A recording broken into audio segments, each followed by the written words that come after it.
ازيكم يا حلوين، عاملين ايه؟ ان شاء الله يا رب تكونوا بخير. قبل ما نبدا الفيديو صلي على الحبيب قلبك طيب، اللهم صل وسلم وبارك على سيدنا محمد وعلى اله واصحابه اجمعين. الاكله الرسميه في الشتاء هي دي الاكله اللي بتدفي في الشتاء. ايه؟ عدس. ناكل عدس من هنا، مش عارفه بيجينا برد ليه. هنا بقى غسلت كميه العدس اللي عندي لحد ما الميه بتاعتهم بقت بيضه كده، وبعد كده بشرت تلات جزرات. انا بحب ابشر الجزر، بحس ان هو كده احسن، مش عارفه ليه. هنا بقى 5 فصوص توم او 4 فصوص توم على حسب ما انت عاوزه، طماطميه او طماطميتين وطيتين، نص قرن فلفل لو ده اختياري، وبصلايه كده حلوه محترمه. هتبقى كل دوت على البوتاجاز. تقوم ايه ازودهم بس الميه كده لحد ما اغطي ايه يا دوب ايه يعني اغطي اسمها ايه، الخضار اللي عندي دوت يعني، او الحاجات اللي هي دي، اغطي العدس بمعنى اصح.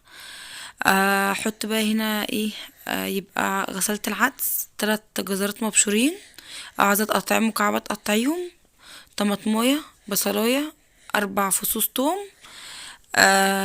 قرن فلفل اختياري. هنا بقى بعد ما استوى خلاص واتهرى، هو ما عادش على البوتاجاز كتير عشان انا بشرب جزر، ضربته في الخلاط، وبعد كده بقى ايه حطيت عليه فلفل اسمر وواحدة ماجي وكمون شيء اساسي وملح.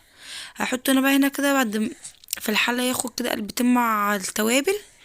وبعد كده بقى هعمله الايه الطشة بتاعته، اللي هي ايه الطشة، عبارة عن ايه، عن بصلاية كده متقطعة في شوية زيت او سمنة زي ما انتوا عاوزين، وهنزل عليهم بشوية شعرية كده لحد ما الشعرية ايه تاخد اللون اللي هو الفاتح كده. بصوا هنا كنت محتارة يعني، مش عارفة امسك الموبايل ولا ايه اصور، ايه اللي انا بعمله، انت بتخبزي ولا ايه؟ هنا هي بصوا واحدة ماجي، فلفل اسمر، كمون، ملح، بس هو ده اللي انا بستكفى بيه، مش بحب احط اي حاجة تانية غير كده. هنا بقى الشعرية هي كانت احمرت بقى، والبصلية كمان كانت خدت لون جولد كده. هنزل بقى عليهم ايه اللي هي الطشة بتاعته ديت، كان شوية عدس، عسل عسل عسل، ما عادوش تاني يوم اصلا. يعني الكمية دي كلها خلصت يعني.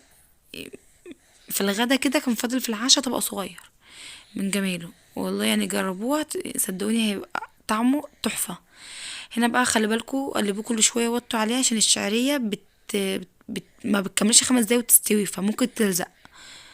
يعني ايه وطيت عليه. هنا بقى بصوا انا كنت محتاجة اخد الصينية دي كده بالعدس بالليمون بالعيش الناشف دوت او العيش دوت كده، واخده كده بقى واقعد اكله بقى، ياه كان طعمه جامد والله. بس يا حبايب قلبي اشوفكم في فيديو جديد، مع السلامة.